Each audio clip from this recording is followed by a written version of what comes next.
Hey everybody, this is Tony, and I'm back today with a special guest, Miss Meli'sa Morgan. Now, Miss Meli'sa is here today. She has a brand new album out called Love Demands, which is available for purchase on Amazon and all streaming outlets, okay? So y'all make sure y'all go and purchase it. Meli'sa, before we get started, I just want to go ahead and talk about your history a little bit. I know that you started singing, at the young age of 9 years old.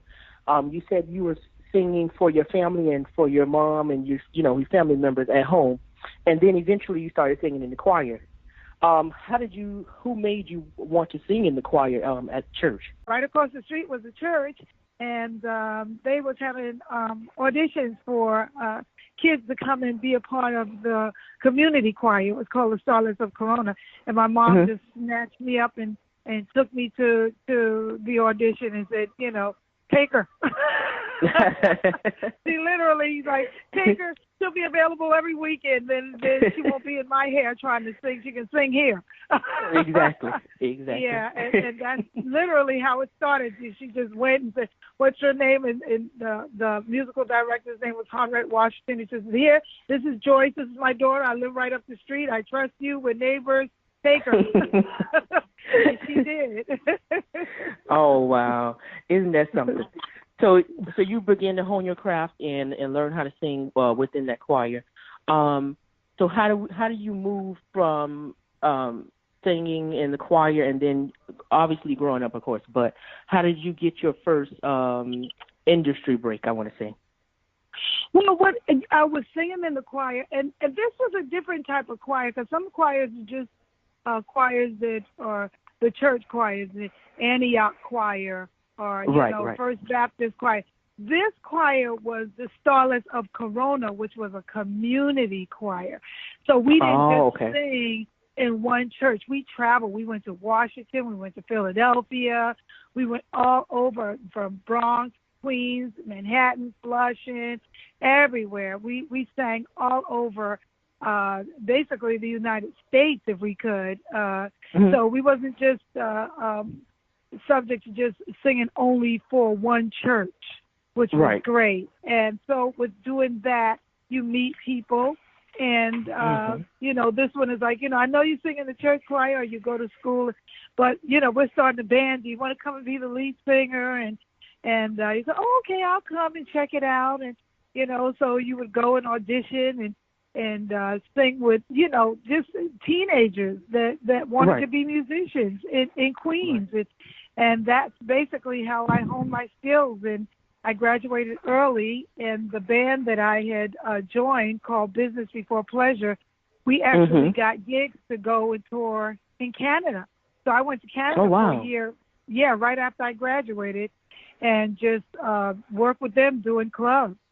And that really gave me a lot of experience. I came back from that and started working with Debbie Allen and Jocelyn Brown and this producer and that producer and Kashif and all these wonderful people. And it was really just word of mouth until actually I was with Kashif, and we was on Broadway opening for Gladys Knight and the Pips.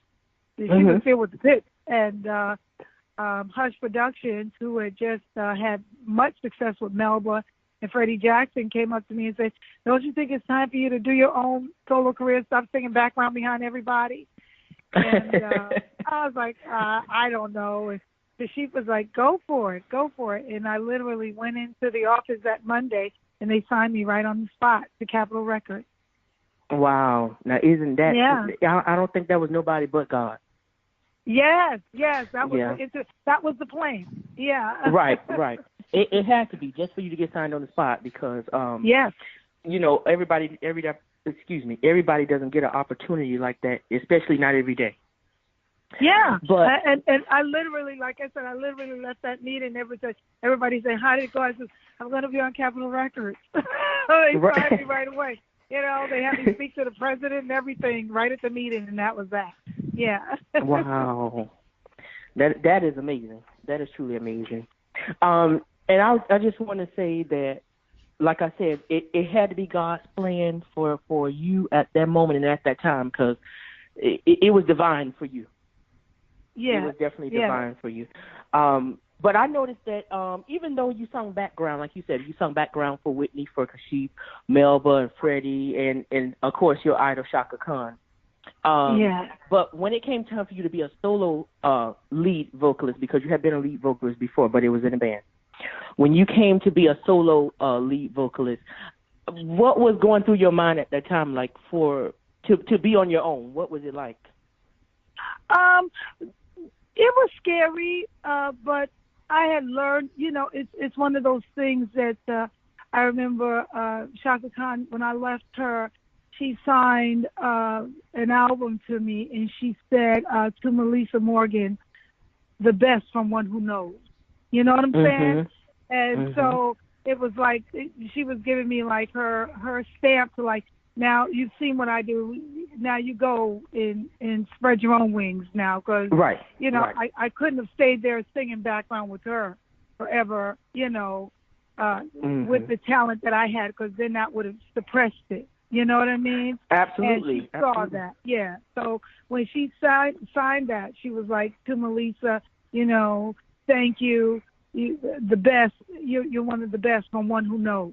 And so that kind of gave me confidence. It was scary, being a boss, because you used to somebody else being the boss of paying, and now everybody's turning to you talking about, well, when do we get paid?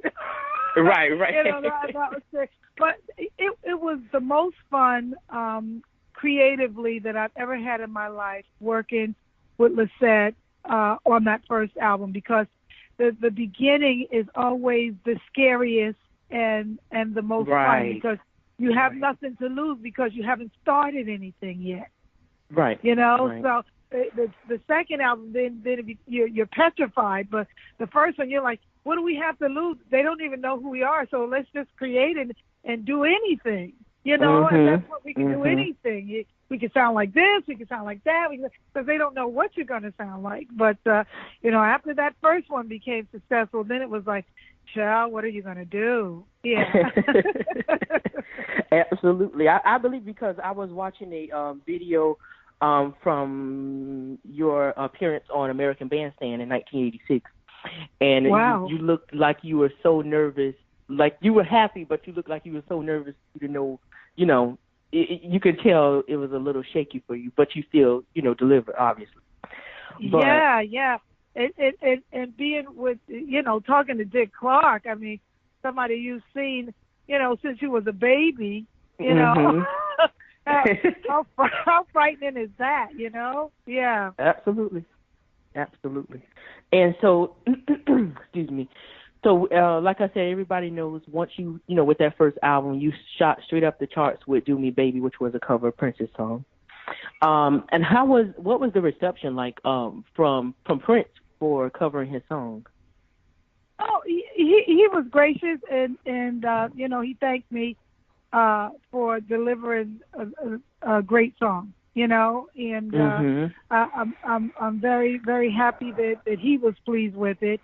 And, I'll cherish that he said, thank you for a great song. So, absolutely. That made me feel good. Yeah. Absolutely. Especially being a new artist, and that's your first, your first hit, and it's somebody else's song. So it's kind of pressure to, make it good.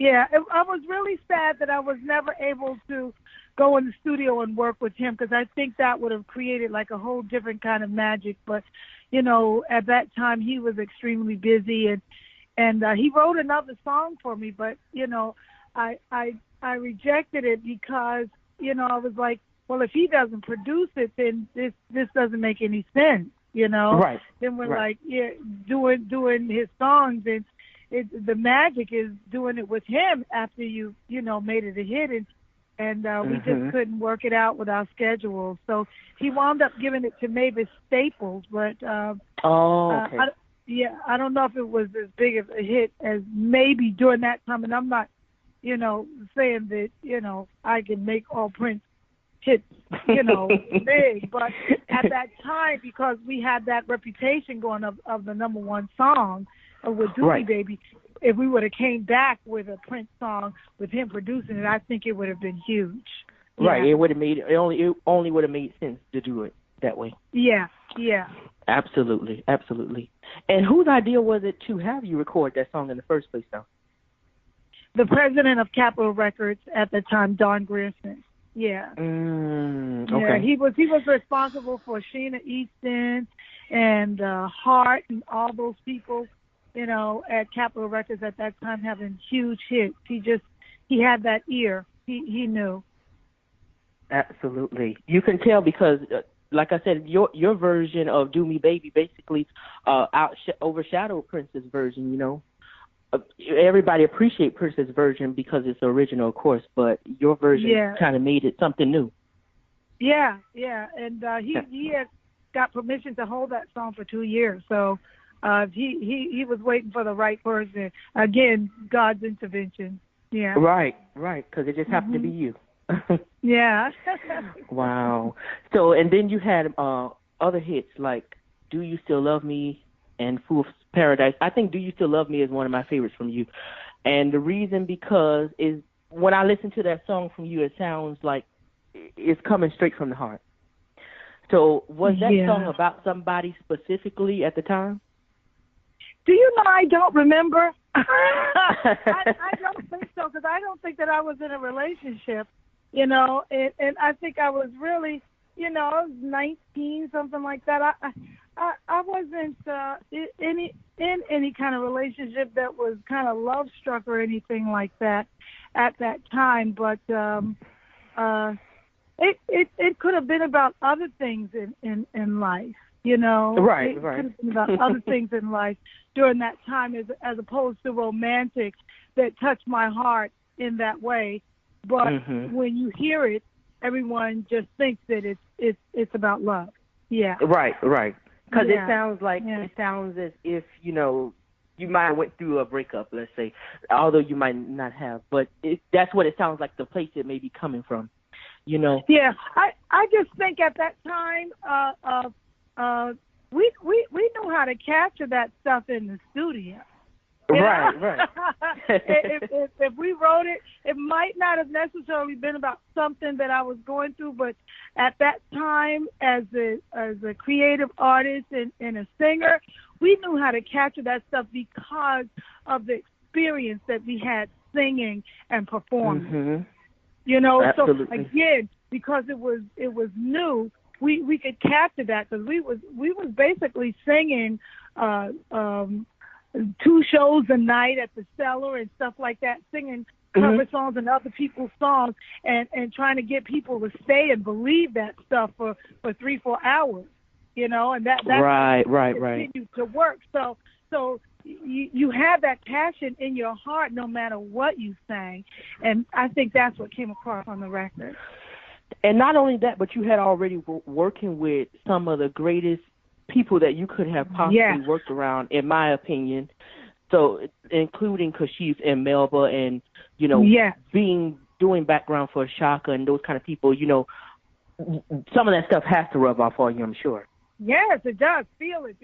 I mean, we would go into the studio and Kashif would do like 20 tracks. He was one of the first artists I know that, look, I'm going to give you 15 tracks and you just keep singing it and feel it and pedal and give me a little bit more of this and give me a little bit more. Do it like this. Whisper it. Try it this way. Try it that way. Until he got that feeling. And, yes, that was my college.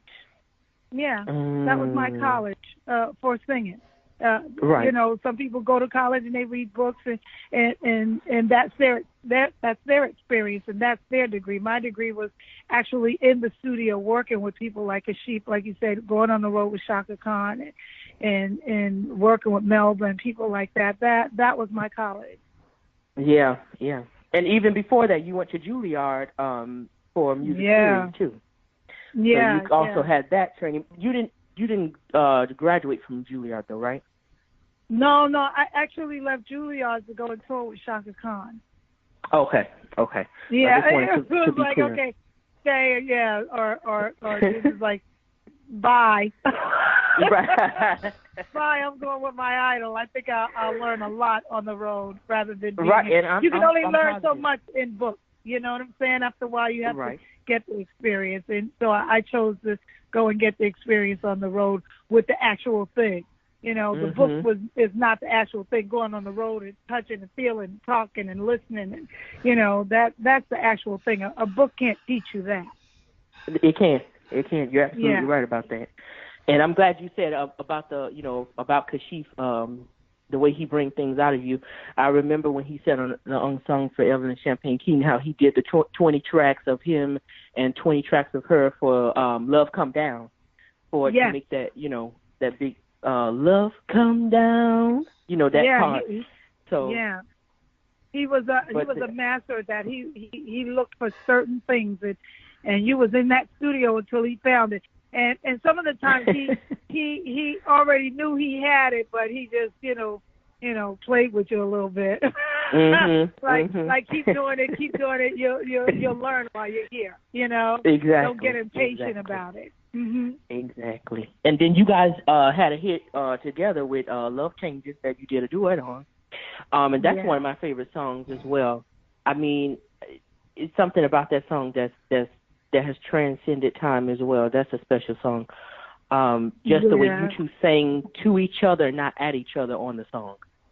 Oh, that's a nice thing to say. Thank you. Yeah. You're very welcome. We sang to each other, not at each other. Yeah. That wow. What an analyzation that is. Yeah, that's true. He was actually going to do that song by himself. And I just happened to, after Do Me Baby and everything like that, he wanted me to come up to the house. He wanted to congratulate me. And we went up and I was like, well, maybe, we'll work with him and do some stuff with him. And when I got up there, we started talking. And he said, well, I did this song, Mother's Finest, Love Changes. And I was like, oh, I know that song. I remember that song. He was like, yeah. I was like, let me hear it. And he let me listen to it. And I just looked at him. I said, it should be a duet. You shouldn't do it by yourself. And he was like, really? I was like, yeah, it should be a duet with me. And he was like, well, by then, who's going to say no? After Do Me Baby. And he was like, one of my teachers. So he's like, okay, if you want to do it, let's do it. And so we did it. It came out really great. Classic song. I'm glad we did it. Yeah, it absolutely is.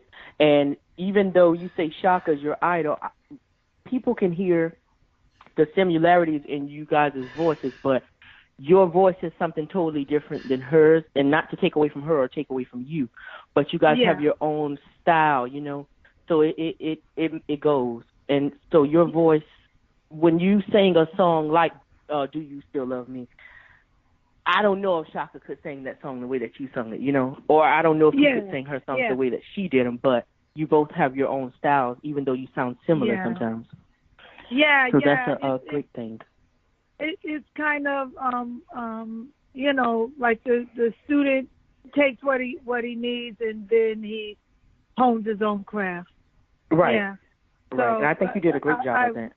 Yeah, I really appreciate being a student, of hers as well. She was a great teacher, and working and singing with her, she taught me a lot about harmonies and things like that.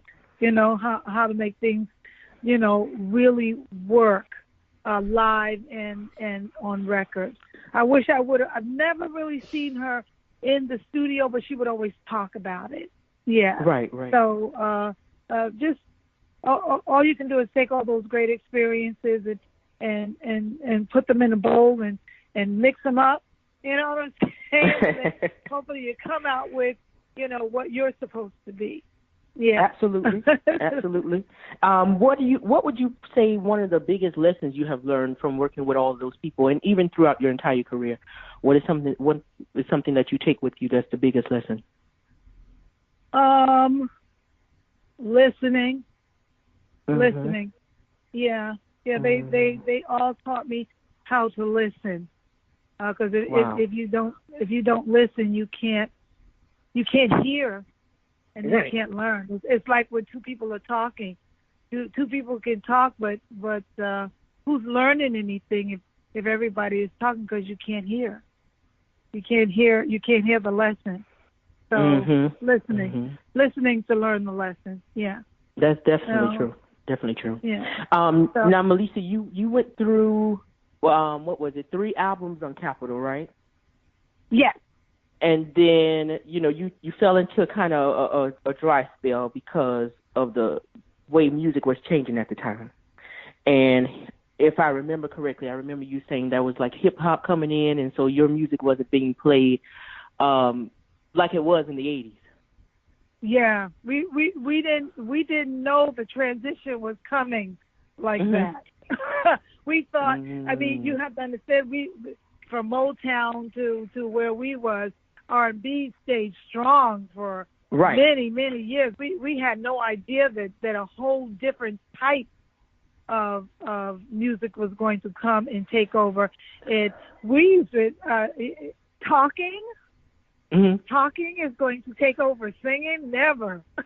Never. Rapping? What is that? Never. That'll never take over natural singing. Mm-hmm. Boy, was we fooled, right? Exactly. So we had no idea. The streets had a whole thing that they was conjuring up that we didn't know nothing about. Because I think it was from the biggest people I know that started, like the Sugar Hill gang and the Sugar Hill label itself started off, from what comes to mind in the late 70s. I mean the late 80s, early 80s. Yeah, and then once the 90s came, it really became a big thing. Yeah. I mean, we didn't know, and I knew Sylvia Robinson, and we had even done some stuff with her label. But we just had no idea that something like that was going to take over so big. But that was the new generation, expressing themselves in a different way, and they gravitated to that, and we didn't have a clue, and we really did not get back into the actual game of competing and being a part of the industry until hip hop started sampling R&B stuff. The thing about hip hop, they could rap over everything, but they couldn't write over everything. Exactly. So they went back to the old beats and the old sounds and stuff, and then they rapped on top of it because they couldn't create those songs. They could rap over anything, but they couldn't write those songs. They couldn't write those beats. They couldn't write those feelings. Absolutely. And that's what brought it back. It started, it was like a jigsaw puzzle. It started putting the pieces back together again. So I'm thankful for LL Cool J and Jay-Z and like I said, all the rap acts that use Fool's Paradise and my songs to rap over and bring it back because, that started making the gap a little smaller because at one time what we was doing and what they was doing was just two totally different things. Absolutely. Yeah. And then once they started intertwining the R&B with the hip-hop, it made things kind of, different. It made sense. Yeah. And you know who we have to thank for that, really? P. Diddy. Oh, yeah. Yeah, P. Diddy did that. He really, him and Biggie and and a lot of people don't know Tupac did that. What the great thing about Tupac, and we just realized this, he sampled a lot of stuff. Stevie Wonder, I think some of my stuff too we heard. But what he did, he would slow it down or he would speed it up. And, absolutely. It would be in the track, like buried under stuff, and we'd go, my goodness, you'd be loving it and didn't even know why you was loving it, and you was loving it because it was familiar. It was familiar. Yeah. And then he had El DeBarge and of course he had Casey and JoJo on tracks as well, and a bunch of different people. That's right. So that was a Tupac and Biggie, all of them, they're the ones that started bridging the gap. Yeah. So before you realized that they were doing this kind of thing and they were bridging the gap, were you embracing hip hop at the time or no? No. No, and you know what? And here's the thing. I like certain things that I don't know because I just come from a certain era. I don't know if I'll ever embrace it the way they embrace it. I appreciate the artistry. I appreciate the artistry and how strong and captivating it is to their generation. But I'm just from, it's like there's white bread and there's wheat bread. Yeah, absolutely. Absolutely. You don't mix white and wheat together, but you appreciate both of them for what they are. Yeah, you do. That's a good scenario. I get it. Yeah. So I know it. I appreciate it. I understand what it is. But after a while, I'm like, I just gotta hear some good old R&B. My fiance, he loves hip hop and rap music. After a while, crocodile. I love it. You got to say, turn on some of that Aretha Okay, I got to hear my own people now. Right. I know exactly what you mean. So good, yeah. I know exactly but I'm very excited about the new album, the new CD, learning a lot about the industry and downloading and streaming and all that. And this is a lesson within itself, and I'm feeling really good about it. And it's so funny to me that even though music has transcended and we've moved further on, that the things that people cling to still are the cover songs. Everyone is loving. For me, everyone is loving "Never Loved a Man" and "How Can You Mend a Broken Heart," and the new stuff is harder for them to grasp to than the old stuff. It's really strange but wonderful. Yeah, because I think what it is, because I did a interview with CeCe Peniston earlier this year. And I was talking to her about the same thing, because I think what it is that people still, put you in a box in some kind of way. Yes. And when you make new music, it's kind of hard for them to grasp it, because they're so used to "Do Me Baby" or "Do You Still Love Me," that kind of stuff. So I that's think where their memories are. Yeah, that's where the memories are. And I told someone, and I always tell people this, the reason why they don't grasp to the new stuff is because it's not familiar and they don't have the memories. It takes time to create memories. So what they're going through now, if the records were playing and on the radio and stuff like that, then they would have memories with these new songs, because it would remind them of what they're going through now. They gravitate to the older stuff because they have memories. When they hear Al Green, even if I'm singing it and it's new, they go, "Oh, I remember what I was doing with that." Oh, if I'm singing "Never Loved Me," "Oh, I remember my mom was doing this." I remember. So then that's something. Oh, yeah, I like how she's singing that, because it's something they can gravitate to. The new stuff, they can't go, "Oh, I remember," because there is no memory. It's new stuff. So you have to create new stuff. Yeah. Yeah. I was listening to it earlier today. And I like the way you did your cover songs, and then as well as the new songs, especially "No More." Thank you. I like the way you did that, because not a lot of people you don't see who come back after not having the album out for a while. They don't know how to step into their lane still, Yeah. Thank you. So that was a very good thing that you did there on this album. So I definitely appreciate that, because like I said, some people, they try to step into now time, and what I've seen you do with this is you stepped into now time, but you stayed in your lane as well. Yes. We had to be really careful of that, because they were sending us stuff, and it was like, if I do that, that's just too drastic. It's already, like I said, it's already new to them, but if I come out trying to rap, they're gonna be like, "Girl, stop it." What are you trying to do? You know what I'm saying? So we had to be very careful of that. And I think for the first step after coming out, after over 10 years, this is a good step in the right direction, and we're going to continue to grow and continue to go. Right. So we're going to grow and go.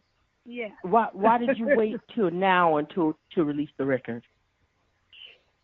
there just was no opportunities there that made any sense for me.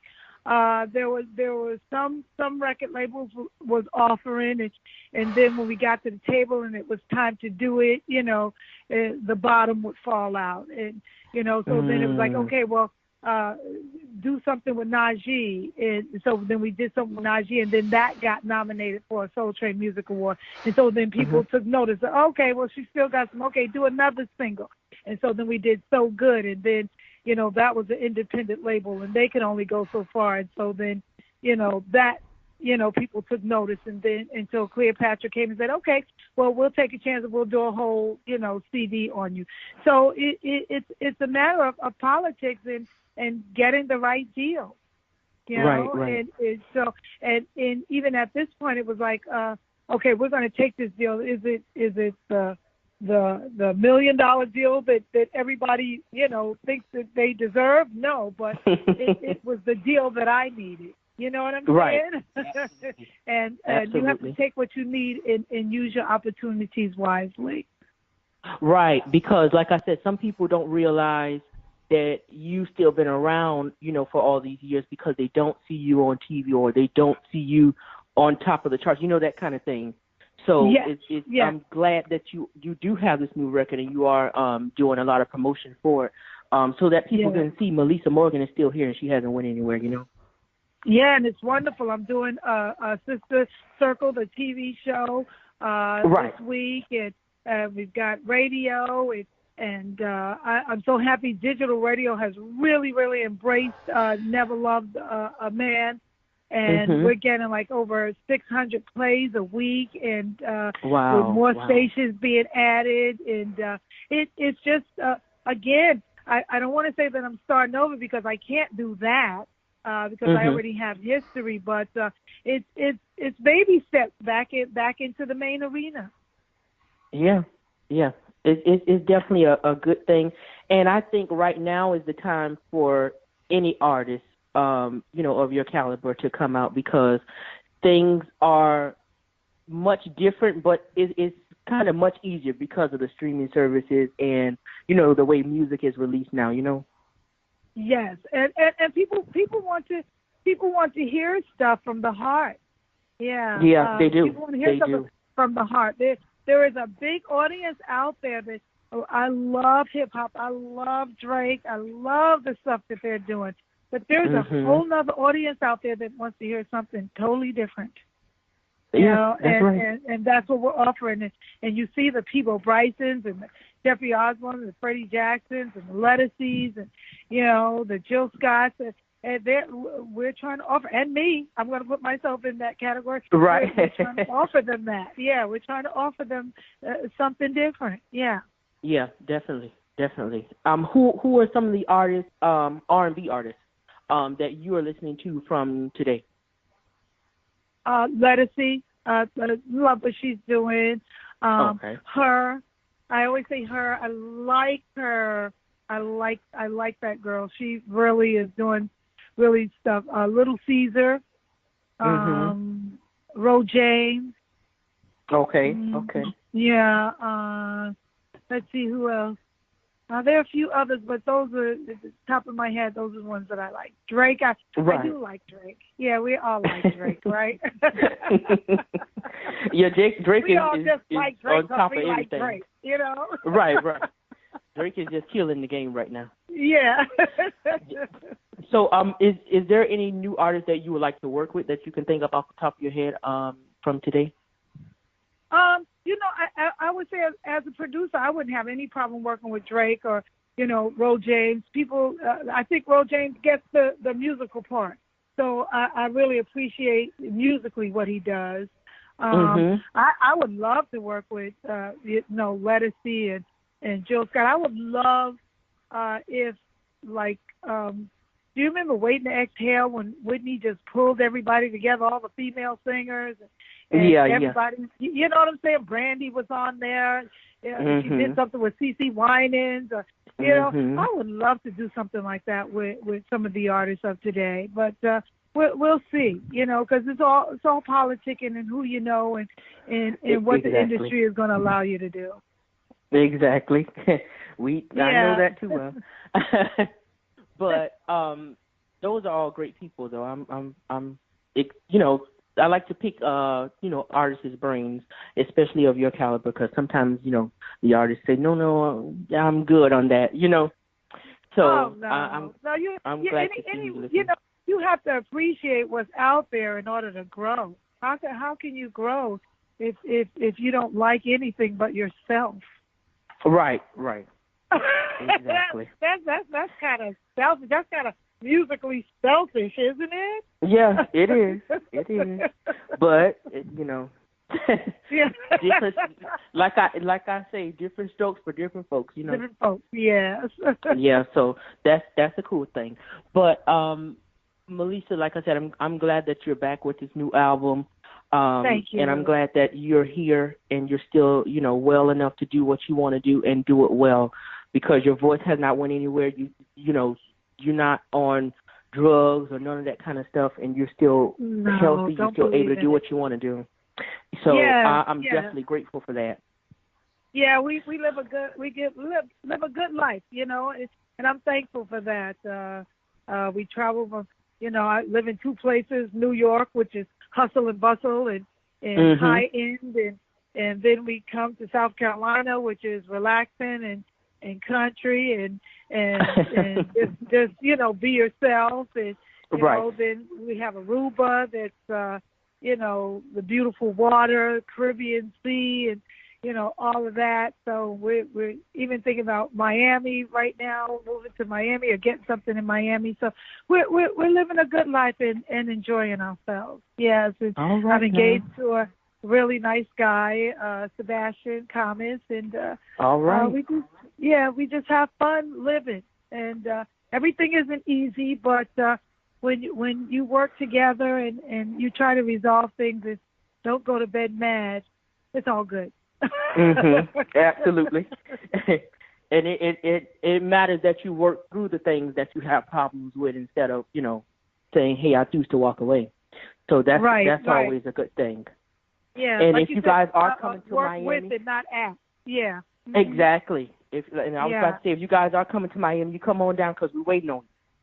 Oh, okay. We'd love to. So but everybody can follow me, on my social media, just Meli'sa Morgan, Melisa Morgan. Just pull that up and I'll pop up on Facebook, Twitter, Instagram, and follow me, because basically those are your websites. Right. It is. Yeah. It is. And then let everybody know where they can get the new album as well. Oh, everywhere. Love Demands just came out. We're only like 2 months in. We're so excited. You can listen to it. The playlist is on YouTube. Just pull up Meli'sa Morgan Love Demand playlist. You can't download anything there, but you can listen to it.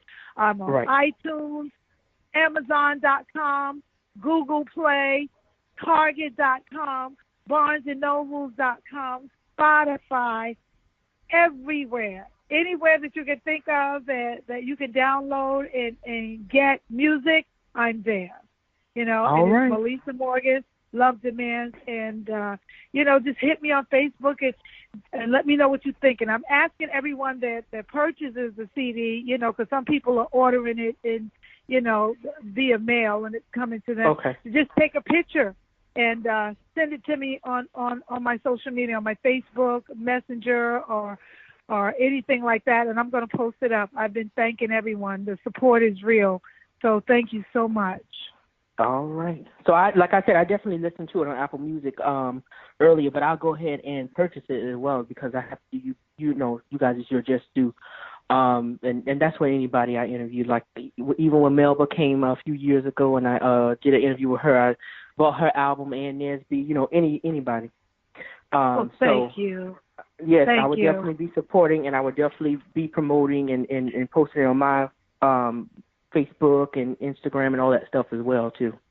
Thank you. God bless. Yeah. And then just the last thing I just wanted to ask you about, you did Unsung a few years ago, and what was that experience like for you?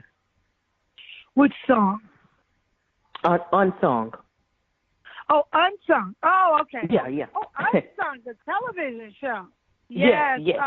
Oh my gosh, that was like going through your history. That's what that was like. You know what? You live your life and you have all this stuff, and you go from one phase of your life to another phase in this industry, and then you get to one phase and they say, okay, now tell me everything that you did. You know what I'm saying? You go, well, wait a minute. But let me tell you about me. Miss Meli'sa Morgan, I have to say, I saved everything. I saved everything. So when they came and said, do you want to do Unsung? I was very hesitant because I was like, I'm not ready to tell my story. I'm not done yet. And they said, well, this is not about you being done. This is about telling what you've done up to this point. You know? Right. And I went in storage and pulled out stuff from baby all the way to high school, all the way to Juilliard's, all the way to graduating from modeling school. I even had my Juilliard's ID. Wow. I mean, that I saved. I had, certificates that I had gotten from, when I was in the 5th grade for, for my attendance. It was just amazing, all the stuff that I had saved over, from my career. I had scrapbooks, because I saved everything. And I was able to pull all that out and go through my history with the television show. And it was really, really amazing. It was great therapy. And it gave me courage, actually, to say, okay, now that I've done all this, I am ready to do another album. I am ready to, you know what I'm saying? I am ready to get back in the game the way I'm supposed to. I can't just sit here and just, work on what I've done. Because like I said, with the songs that I had, I could work forever and never have to record again. And that's a dangerous place to be, Yeah, because you want to keep growing and keep creating, and like you said, and for people to keep seeing you and keep seeing you do new and different things. And I was getting, kind of complacent and content and happy with, well, look, I make enough money. My life is good. I don't have to make another, album, but I do, because that's the gift, and you can't be selfish with the gift. Right. Absolutely. And I'm thankful for the people who do Unsung, because I know that some artists are, kind of iffy about it because they're like, no, I'm not Unsung. But I'm thankful for the people who do participate in it, because, like I said, it gives people a chance to see you if they haven't seen you in a while, And it gives people a chance to see what you are doing now. And it, for the most part, it sparks new interest in a lot of people, especially like Mickey Howard got a movie out of it and everything. Yes, she did. Yeah. It's just really, like I said, at first, I'm with you. I didn't want to do it. I'm like, I'm not Unsung. You're not going to, and then, unfortunately, some people's stories are just really horrible. It has nothing to do with me or Unsung. It's just the stories that they have to tell about their lives are really just, unpleasant. And so you're like, I don't want to be, depicted like that. I don't want, I don't want anyone to look at me like that. And Unsung, bless them, they're like, we can't tell that story about you if that's not your story. Right. It's like we can only tell the story that you have to tell. If your story is not like that, if you wasn't on drugs, if you, wasn't homeless, if you didn't do these things, if you, didn't get kicked out of the group, or you didn't, then we can't tell that story. We can only tell Meli'sa Morgan's story the way Meli'sa Morgan's story is. We tell the other person's story the way that story is. And so they made me really comfortable with that. And I'm very glad that I did it, because so many people seen it. And it's one of the most positive Unsungs that they have. And they've told me that over and over, and they continually show it year after year after year, because they said it's really one of the positive Unsung episodes that they have, and they thank me for it. And I'm also in the Library of Congress with the History Makers, with my story. So, so good things. And there'll be more. I'm sure there'll be more people want me to tell my story. Maybe I'll write a book. Now, that'll be nice. Yes, I'll write a book, nice. And that'll be part of the history. So it was a great experience, and I encourage all artists to do that. And it's one of the only platforms we have to tell that kind of story on TV about us anyway. Mhm. Absolutely. Yeah. So what would you say is next for you as an artist? Right now, I'm going to enjoy learning and reworking, working this new CD in this industry and getting back into what the industry is about now, because it's totally different from the 80s. Right. We're in 2000, we're going into 2019 to 2020, and I want to be right in the thick of it. I've been growing, attending the Grammys, making sure that I'm a Grammy member and standing and voting, and I'm enjoying all of that. This year I was voted one of the best dressed on the red carpet by Vogue.com at the Grammys, and even though I wasn't nominated and I'm not presenting or anything yet, I'm still being seen, and that's really important. Like you said, it's important for them to see that Meli'sa Morgan is still in the game, and this is what I look like, and I'm back, and I'm ready to be a more participant musician and artist than I was before. All right. And I'm glad you touched on that Grammy part, too, because I remember you saying before that when your records weren't really being played and stuff, that you started going out to all the parties for people to see you and different things with different celebrities. So that's always a great thing as well. Yeah, the networking and the publicity. I mean, you have to look at it. Everybody's Instagram and Twitter and Facebook page is basically their own TV show. Yeah, it is. It is. It is. You got to make your TV show be big. Exactly. And some of these people take it overboard. Yes. So different games. Like I said, could you imagine if Prince had Facebook? Right. I watched the Cardi B's and the Nicki Minaj and say, I've got something out, and a day later, it's platinum because they have 90 million followers. So, wow, different game. Different day. Yeah, it definitely glad is. To be a part of it. Yeah. The artist before, you had to. Normally, it was like 6 months before you went gold, or things like that. So, but now they're going. It's platinum in 2 months and 1 month, and Yeah, it's great. I mean, Cardi B. We just saw the record of 13 songs on her CD, and 12 of them are either gold or platinum each song. Yeah. Amazing what the internet and what the world is doing now. Yeah. Amazing. It has definitely changed. It is definitely new. But like I said, I'm glad you are back with a new album and you're embracing it and you're here in the game to be a part of it. And I hope that everybody goes out and purchases your new CD, Love the Man. Yeah. And like you said, it's available everywhere, streaming, online, in stores. Spotify, what stores is it? Everywhere. It's Barnes & Noble, Walmart.com, everywhere. It's everywhere. That's the one thing I do thank the record company. The CD Love the Man is everywhere. There's nowhere that you can go that you can't order it. Yes. Okay. BestBuy.com is everywhere. Good. So that way they have no excuse not to go and get it, right? That's right. Yes.